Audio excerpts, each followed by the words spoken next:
guys, welcome back to my channel. I'm so glad you stopped by. I really hope you don't mind the mess right now. I'm currently in the process of switching filming locations, so I've been kind of disassembling this area right here and trying to decorate the studio so I can film in there for videos. Today's video is a collaboration with me and Arteza. They reached out and wanted to do another video, and I suggested kind of showcasing their metallic acrylics. I had a project in mind that I wanted to do, and it was just really good timing, so I figured I'd showcase that while making this project. So today I'm going to be making a golden Troodon. Anyways, let's get started.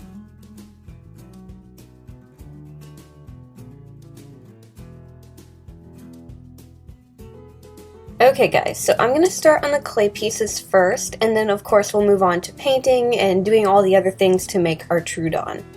So when it comes to the design of the Troodon, I looked at a bunch of different artist renderings of what they probably looked like, and the main difference between a Troodon and a raptor, other than size, is mainly they look a little bit more bird-like. So for this, to make it look a little bit more bird-like, I'm going to have the face a lot thinner and more beak-shaped without an actual beak. And then I'm going to do similar things to make the arms and legs bird-like as well. So those are going to be a little bit different from what you would consider a raptor. So the first thing that I need is a nice base to work with, something that's just a basic shape of the head that I want. So what I did was I got this completely covered in clay, I smoothed everything out, and I just kind of kept working it until I got the basic shape that I wanted. So again, we want more of a thinner, more angular face.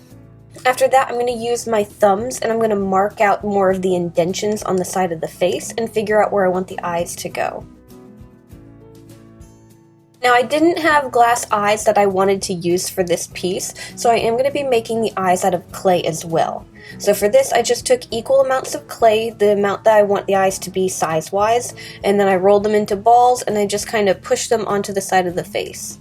Afterwards, I took strips of clay to make the under eyelid and over eyelid, and I blended those into the face and just kind of messed around with it until I got the shape that I wanted. Another thing that I'm going to do to the eyelids is I'm going to add some wrinkly texture to it with my tools. So I'm going to do this to the top and bottom eyelid, and then we're going to move on to making the mouth. Now with the mouth, we're not going to have like a lip overlapping another lip. They're going to be quite equal. So what I'm going to do is I'm going to just kind of build up the clay where I want the mouth to be first. So I'm going to take a strip of clay, I'm going to lay it out on the sides of the face where I want the mouth to open, and then I'm going to blend this into the entire face. So I'm going to blend it down and up. After I had that blended in and everything looks nice and smooth, I'm going to take my tools and I'm going to sketch out the opening of the mouth. With this, I'm going to start out very roughly and very lightly and just kind of figure out where I want it at first. So you don't want to just immediately go in and start drawing it, because if you don't like it, it's a little harder to clean up. So I'm just going to roughly sketch it out, and then once I know that I like the layout, I'm going to go in and really define it. Now what I'm going to do is I'm going to start adjusting the shape of the head. So I know I want to make it look like the jaw muscles are a little bit thicker, so I'm going to add some clay right where the cheeks would be. And then I want a little bit more of a brim on the top of the face, kind of framing everything a little bit and making the eyes and different parts of the face look a little bit more sunken in. I don't want it very dramatic, it's just very lightly kind of sticking out. After that, I'm going to take another tool and I'm going to start messing around with the more sunken in portions of the face, kind of making them a little bit more clean and also kind of pushing them in just a slight bit more. Also, I need to make some indentions for the nostrils.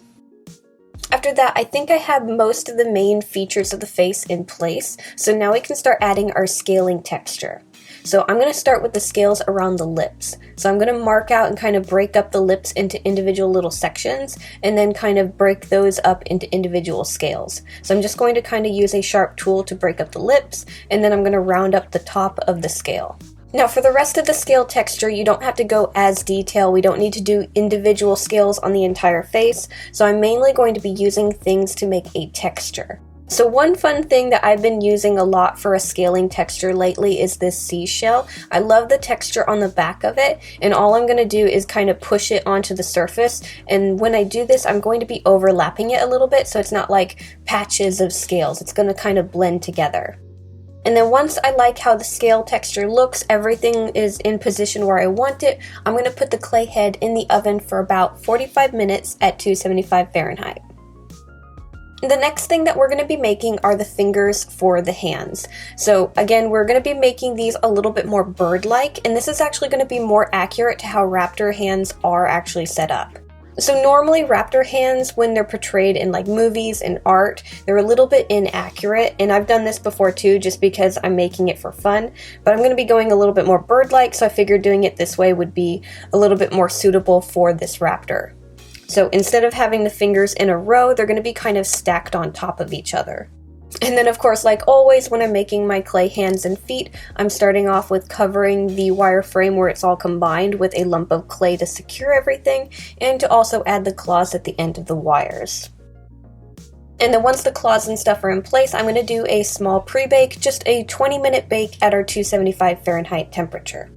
And then once that is out of the oven and is cool to touch, we can start covering up the rest of the wireframe. Now normally when I do fingers and toes, I do the bottom, I do a pre-bake again, and then I do the top of it. But this time around, I'm just going to do the entire finger. It's going to be easier the way I have the wireframe set up. So what I'm doing is I'm taking strips of clay that are cut to the length of the wires for the fingers, and I'm just kind of pushing them on and then pinching them around the wire. After that, I'm going to add a few more creases to define where the fingers would bend naturally, and then I'm going to add a texture over this with my seashell as well. So again, these were a little bit different from what I normally make, but they are very similar as well. They're just kind of positioned a little bit differently. So these are going to go in the oven for another 45 minutes at our same 275 Fahrenheit temperature, and while those are baking, I'm going to start working on our clay feet. Now with the back feet, the main difference that I'm going to do versus if I was doing a normal raptor, I'm not going to have that one toenail sticking up, mainly because I want to make it look a little bit more bird-like. I think Troodons do have that, but it's not as prominent in other species of raptors. Another reason for doing this is I wanted the feet to just be a little bit more secure so it could balance better. Also, Troodons do have a dew claw, so an extra claw off to the side. Now this one isn't going to be part of the wireframe, I'm just going to add it on later. So again, we're going to start off by covering our wireframe a little bit and then adding our claws. After that, we're going to pre-bake our back feet for about 20 minutes, same normal temperature we always do, 275 Fahrenheit.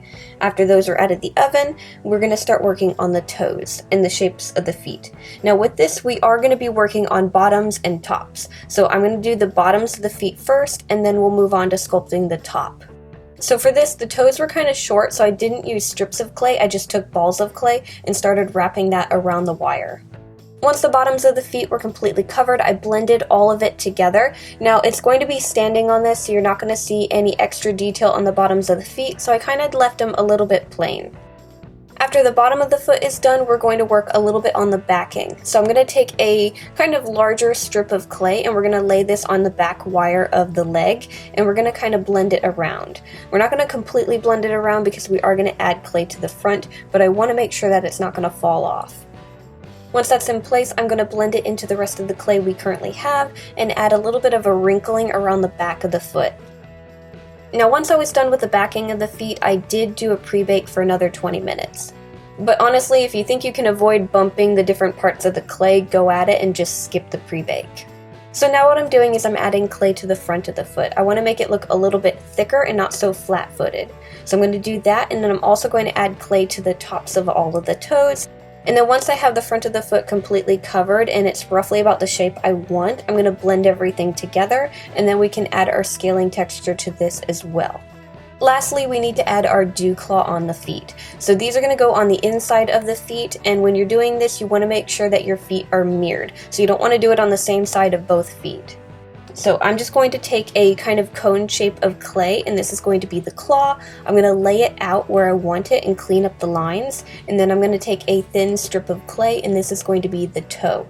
I'm going to push this in place, and I'm going to blend it in and kind of clean up the lines on that as well. And then once you know that you like the shape of it and it looks like it goes well with a foot, you can add your scaling texture to that too. So once I got both dew claws in place, the back feet are going to go in the oven for about 45 minutes, 275 Fahrenheit, and then once everything is done baking, it's all cool to touch, we can start painting. Okay, so the fun part, I finally get to show off all these metallic paints. Well, technically not all of them. I'm mainly going to be using the golds and bronze colors for this. So this set is Arteza's metallic acrylic set, and I actually really love using this. I've been using it for quite a while, so I'm not really technically doing a review on it, but I wanted to kind of showcase it for you. Now, Arteza did send me this, but they didn't pay me for a review or anything like that. They've just been sending me products to show off in my videos. And I've just been really enjoying working with them, and I really do like their products, so I figured even though I use these in other videos, that I could kind of just showcase them a little bit better so you can see how well they work. Now, I am going to be using one paint that does not come in this kit, and that's just to kind of primer my clay pieces. So what I'm going to first do is I'm going to take just black acrylic paint, and I'm going to go over the entire clay surface, all of them. And as soon as everything is covered, I'm going to take a damp paper towel and wipe away any excess paint. I'm mainly doing this to get more of a gray surface to work with and to have more of a shadowing in all the cracks and crevices. So I'm doing this before I add any of the other paint to it.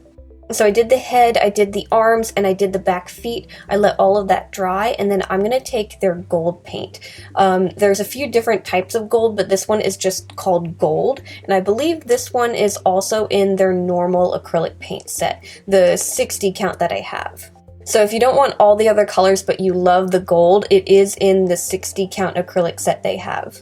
So now what I'm doing is I'm just going to kind of primer over everything. So I'm going to completely paint everything gold.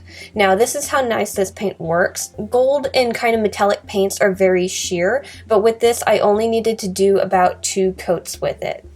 And of course I did have to let it dry really well in between, otherwise you will pick up the previous coat. So if you're doing coats and you're having trouble with it applying, make sure each coat is completely dry. And then once I have the initial color down, everything is completely gold, I can start working on the details. So I'm going to focus on the head first, and then we can work on the arms and legs. So with the head, I decided to take more of a darker, more bronze metallic, and I'm going to go into all the sunken in portions around the sides of the face to kind of give it a shadow. So I'm going to do that, and then I took kind of more of a coppery color that they had, and I went over the scales on the lips, just to make something stand out a little bit. I also used the same copper on the scales around the eyes. Now I realized that I said I was only going to be using the golds, but I decided to do the eye a different color, just so it could stand out. So I'm going to be doing them blue. Now, to start off with, I am going to be primering it a black, so I'm going to use that same plain acrylic black paint, and I'm just going to redo the surface of the eye, and then once that's dried, I'm going to start using the blue paints on it. So my goal with the eye is to kind of start off with it fading from a dark blue to more of a kind of turquoisey color. So I want it to kind of have a fade from one dark color to a brighter color. So this did take a few layers, but eventually I did get a nice fade from blue to turquoise. And then after I have the colors in place and everything is dried, I'm going to do something a little weird. I'm not going to just paint the pupil. I find that it kind of helps to make them match if I kind of sketch them out first. So I'm going to be using a scratchy tool, and I'm just going to kind of remove the paint where I want everything to go, and then I'm going to paint over it with my black acrylic. So I'm going to get the pupils in place, and the head is all done. And now we can move on to the hands and then the feet. So for these, I'm actually going to be leaving them quite simple. I'm going to be doing them basically the same way. I'm going to be creating a more shadowy portion on the underside of them with the same color that I used to make the shadows on the face. So I'm going to be adding a darker color to the palm of the hand and to the underside of the foot. When doing this, I am blending it into the gold so there isn't just a drastic cut from one color to the other. And like I said, I'm leaving these extremely simple because I want more of the characteristics to be on the body and face of the Troodon.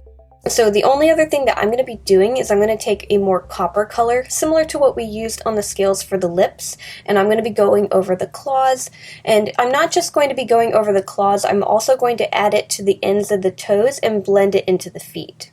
So I'm going to do this to the hands and feet. I'm going to let everything completely dry, and then once everything is done drying, I'm going to go over my clay pieces with resin to help protect everything.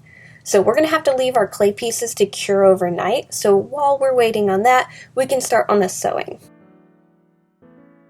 Okay, so this is the pattern that I made for our Troodon, and it's very similar to a pattern that I like using to make raptors. The only main difference is I kind of thinned everything out, and I made the neck really long compared to my raptor pattern. So we have the neck, we have the body, we have the legs, the arms, and we also have a strip of fabric that's going to go down the back of our Troodon. Now for parts of the body that I want to be easy to pose, I'm going to be using a sequence fabric. I've already cut this out and I added a backing to everything. So we have the neck, the arms, the feet, these are all going to be sequins.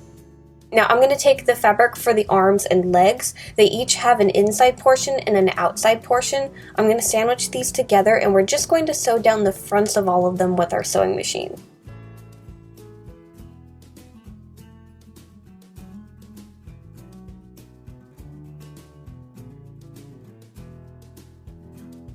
Now we're going to take the fabric pieces for the neck and then the fabric pieces for the body. For the body, I had this fake leather that's a gold scaling and I absolutely love it, but it's a little too stiff to use to make for posable parts of the body, so I'm just using it for the main body and not the limbs. So I'm going to be taking the fabric for the neck and we're going to be sewing this in place on the body fabric. And then for the strip of fabric that's going to go down the back, I have a reversible sequence that is gold on one side and black on the other. So I'm going to take our two side pieces and we're going to be sewing these together on each side of this strip of fabric.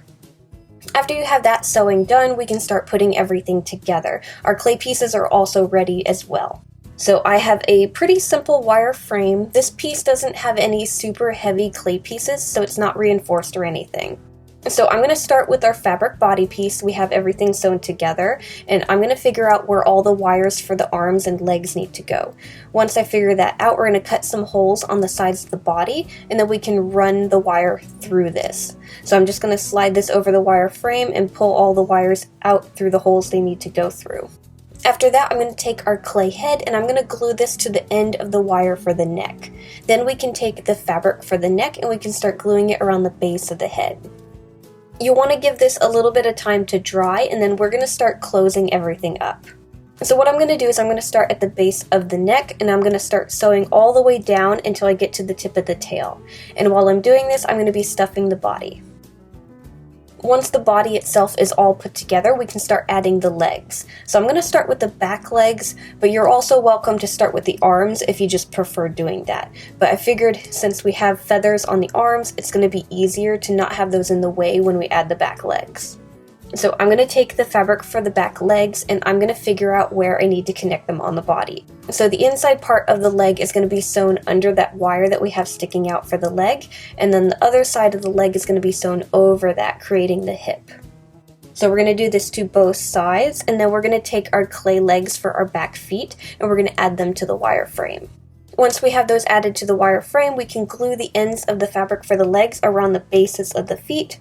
You'll want to give this a little bit of time to dry, and then we can stuff and close up the backs of the legs.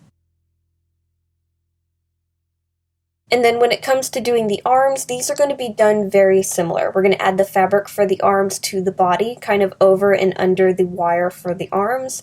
We're then going to add the clay arms to that wire frame, and then we're going to start sewing everything closed. But we need something before we do that. We need some feathers.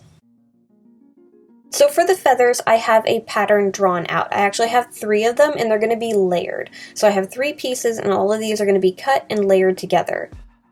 So the feathers are going to be made out of felt. This is kind of a metallic coated felt that I got from a pack from Arteza as well. It was the only other metallic thing that I had to make the feathers out of, and I really liked it, so I figured I'd use it. Now it doesn't match the golds that I want, but I'm going to kind of go over it a little bit to adjust it.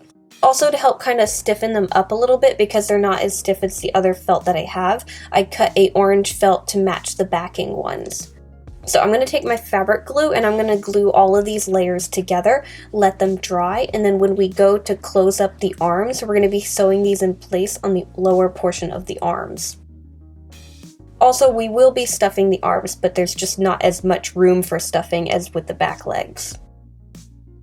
Okay, so we finally have the body put together. Now we're going to start painting our fabric. Main reason I'm doing this is the arms and legs and the head are kind of a little bit different from the rest of the body, and I want to blend everything together and make it look a little bit more like it goes together and not like it's jigsawed together.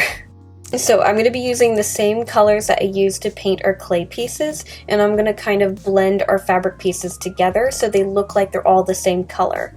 I'm also going to be using more of the coppery gold, and I'm going to go over different portions of the legs and arms to kind of have them stand out a little bit. So just kind of like adding a highlight to the body. That way it's not just a flat gold color, there's a little bit more dimension to it. And then last minute I decided I wanted to add a few markings to this. So since we already have those scale markings on the side of the body with the texture of the fake leather, I'm going to take a more darker copper color and I'm going to go in and kind of fill in some of those scales to be a different color.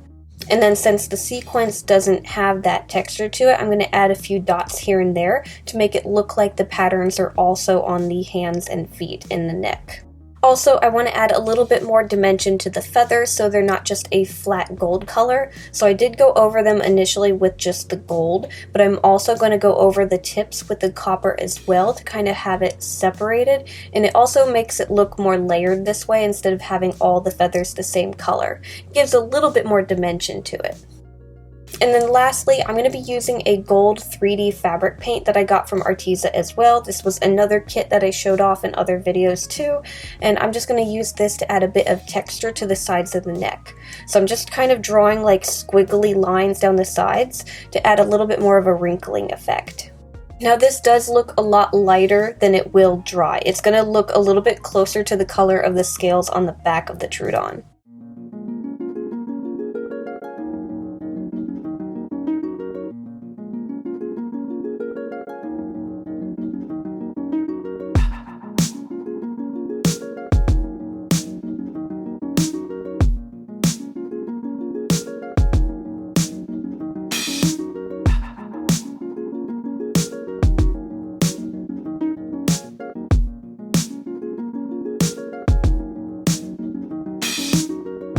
Okay guys, and that's how I made a golden Troodon. I had so much fun with this piece, and I really love that I finally got to dive into the metallic acrylic set Arteza sent me. I've used it here and there for accent colors, but I've never just used it, or almost just used it since we did use black. Now if any of you guys are interested in this paint or any of Arteza's products, I do have a discount code down below in the description, so if you want to buy anything, use that code and you get 10% off. Also, I have our Troodon friend in my Etsy shop, so if anyone wants to buy him and give him a new home, I'll have links for that too. And thank you guys so much for watching. I really hope you enjoyed today's video. I had so much fun. Make sure to like, subscribe to all that fun stuff, and I'll see you guys next time. Bye! Something snapped. It is a good thing that we're getting rid of this chair.